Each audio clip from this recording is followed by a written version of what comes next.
and welcome to the Siemens EDA podcast series on 3D-IC chiplet ecosystems, brought to you by the Siemens Thought Leadership Team. I'm your host, John McMillan. This podcast series dives into the exciting world of semiconductor chiplet integration and advanced technology platforms using 2.5 and 3D techniques. I talk to industry leaders and subject matter experts to discuss the latest 3D-IC industry trends and roadmaps and uncover how the semiconductor industry is working to diligently make 3D-IC mainstream. If it's your first time listening to the 3D-IC podcast, welcome. And if you've been following this podcast series, welcome back. In today's podcast, I'm excited to be joined by my special guest, Pratyush Kamal. Pratyush is the Director of R&D for 3D-IC Solutions Engineering at Siemens Digital Industries. And today, we're going to dive into the world of microarchitecture in IC design. Welcome, Pratyush. We're very excited to have you on the 3D-IC podcast. But before we dive into today's discussion, please tell our listeners a little about yourself, your background, and current role with Siemens EDA. Thank you, John. Very nice to meet you. I'm currently a 3D-IC R&D director, as you mentioned, at Siemens EDA, and I lead a team at a technical level of a subject matter experts, and these are people from different fields in industry, from mechanical design background, from electrical analysis background, from package design background, as well as IC design background. So our focus is on enabling 3D-IC design and EDA support, as well as looking at roadmaps towards advanced technology node integration, because when we look at the new leading edge technology nodes that the TSMC and Samsungs are offering, they are inevitably taking us towards 3D-IC with introduction of those nodes. Prior to joining Siemens, I spent a lot of years doing IC design as well as IC architecture and systems architecture work. My focus over the last 20 years has been primarily in mobile space, where I worked for Qualcomm as well as Google in their mobile chip divisions. I do have some experience with 3D-IC research at Qualcomm, where we looked at hybrid bond-based integration many years ago. Very excited to be here. Thanks. Very impressive. And I'm really excited you could join the podcast today.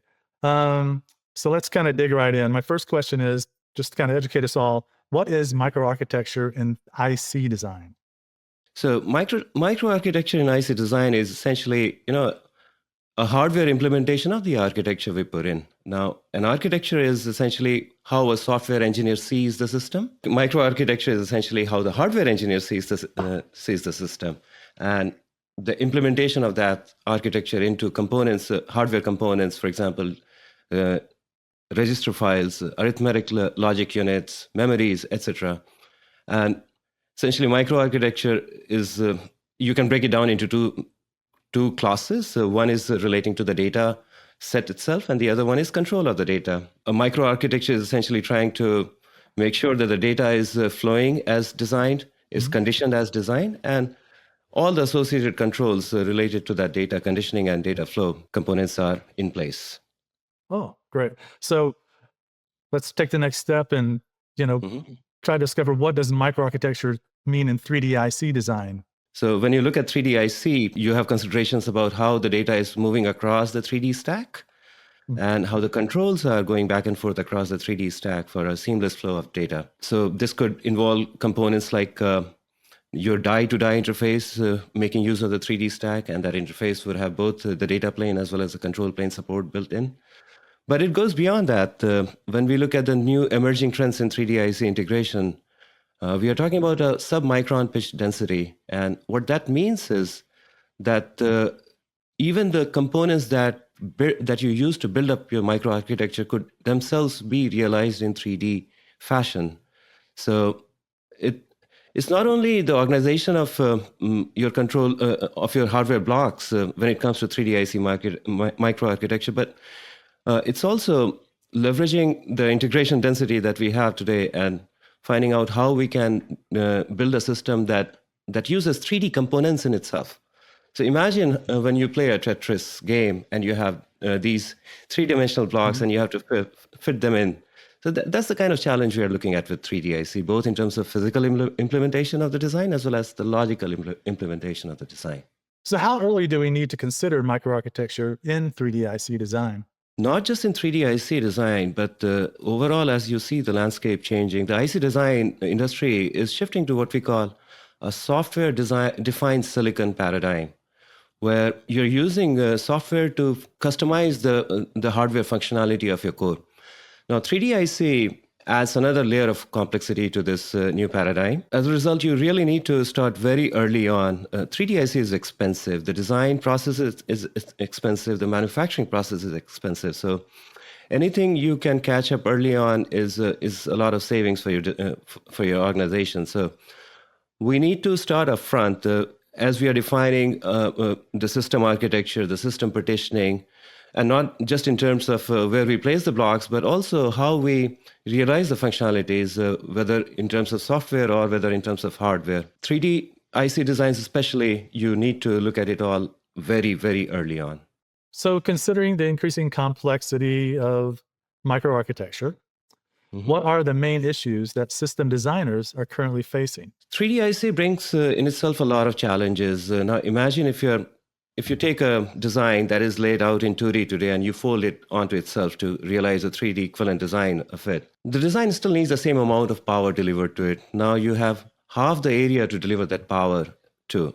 So your power density is going up. And as a result of that, your thermal challenges go up in 3D IC. But not only that, when you have to think about test considerations, you have to think about debug consideration, failure analysis, because when we go to 3D IC, just the nature of it takes away some of the capabilities of current failure analysis from us.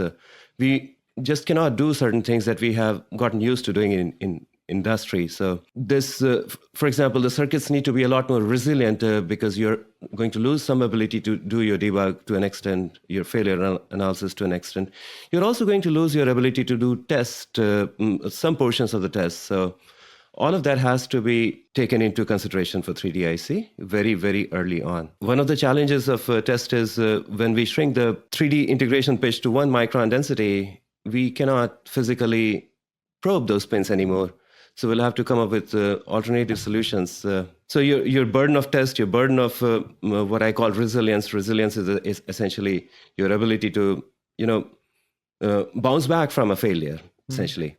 That needs to go up for 3D ICs a lot. And this could even mean going beyond a level of microarchitecture and probably looking at circuit level innovations to address some of these problems. Sounds really complex. So how do you deal with the increased complexities and what enables decision-making early on? So 2 things. We really need to focus a lot on automation. In the past, a lot of automation has been achieved in the IC design flow itself. But when it comes to silicon, taking a piece of silicon and packaging it into a package and putting it on the PCB board, there is a lot of traditional flows are still very manual, and they're Windows-based platforms commonly used. That needs to change. The complexity requires us to automate a lot of these flows as much as we can. These flows don't only need automation, but also integration. And when I say these flows, I really mean the design flow, the integration flow, the electrical analysis flow, the mechanical analysis flow. Thermal analysis flow, they need to be looked up all in conjunction with each other. And when we are putting things so close to each other, and there could be a heterogeneity to the system as well, where you are putting different materials on top of each other. You could be putting a silicon with a non-silicon substrate. You could have silicon interposer with an organic substrate in there. So you need to do what we call multiphysics analysis early on to make sure, because remember, the design cost is very high. Mm-hmm. Design manufacturing is very high. So your goal is to do a lot of very early predictive analysis before you actually engage your design teams in implementing those designs. So automation is the key. And the second one is really, and the second key point, as I mentioned, is early predictive analysis. That really 2 critical components. So with that, how are roles changing or developing to enable a more holistic outlook on 3D IC microarchitecture? So what I see happening is we will be moving away from a human-centered flow to a machine-centered flow. Again, we have to, in the packaging world, in the 3D assembly world, we have to go back and see what the IC designs in the past have been done, where we have, simply because of the complexity of the IC design, where you're dealing with 1 million or 1 billion transistors at a time, there is a diminishing participation from humans, and more work is given to the machine. Definitely, we need machines to aid in our work more.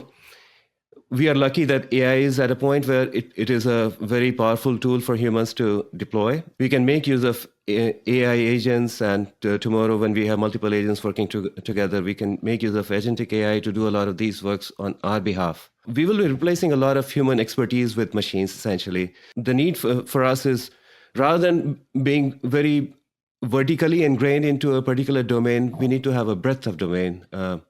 Designers need to be aware of mechanical aspects of a design. They need to be aware of how this electrical analysis is done.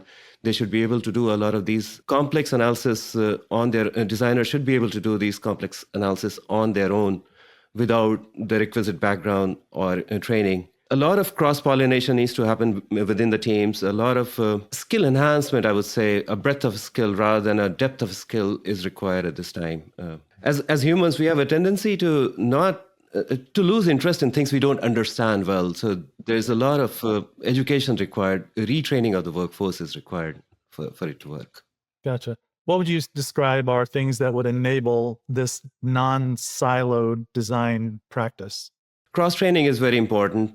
Skill development is very important because that way once we understand something, we can take interest in it. So today's designs, you have an architect handing over the piece of the specification over to microarchitect, and the microarchitect in their own siloed, implementing it in their way. But as we look towards more software-defined systems, these two, as an example, architect and microarchitect have to work together very closely to enable this. And same thing goes to once you have microarchitected a design and send it over to implementation, the same collaboration needs to happen more closely. So again, the key is cross-training across disciplines, as well as growing your own expertise in a breadth of field, basically. Great, thanks. Anything else you'd like to add before we wrap this podcast up? 3D IC implementation is only beginning. We have seen very few examples in the industry so far. We have seen custom examples in a very application-specific manner.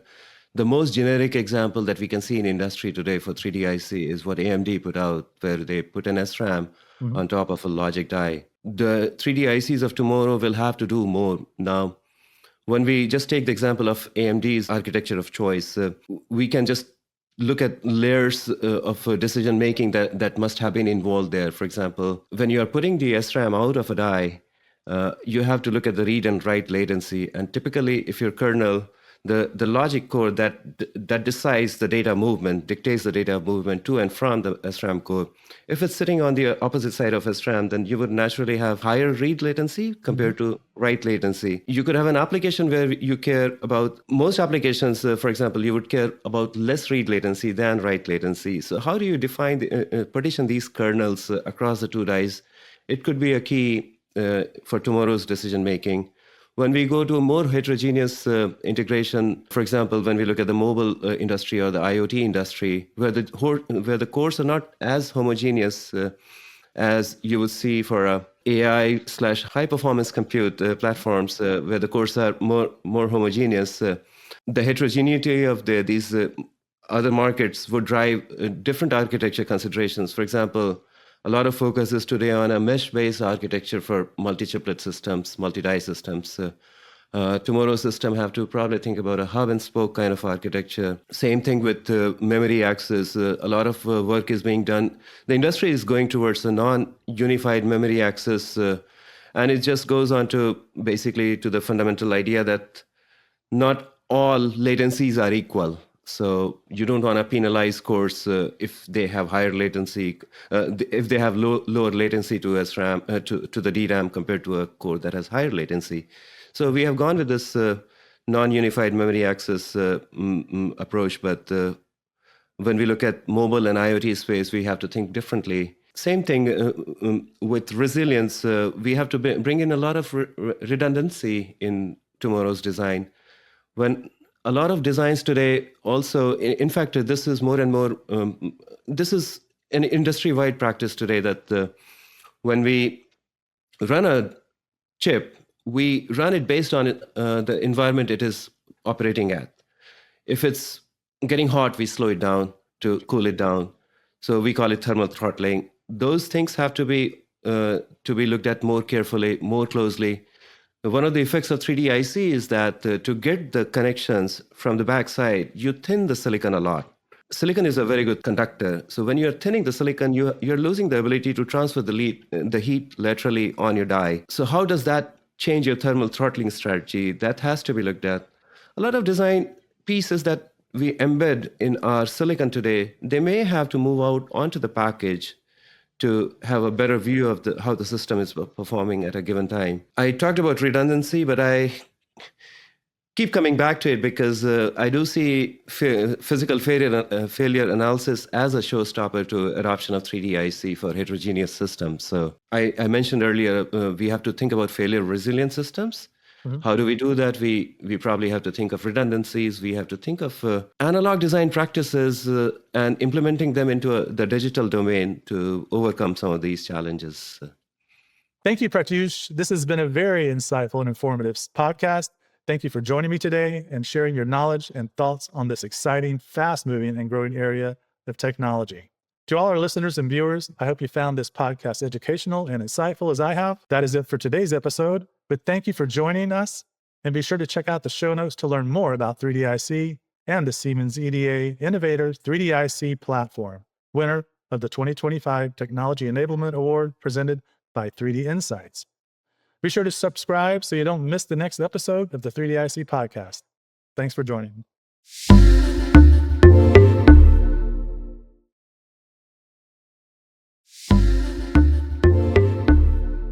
Thank you for watching. To learn more about this topic, check out the links in the description. And if you enjoyed what you saw, like the video and subscribe to the channel.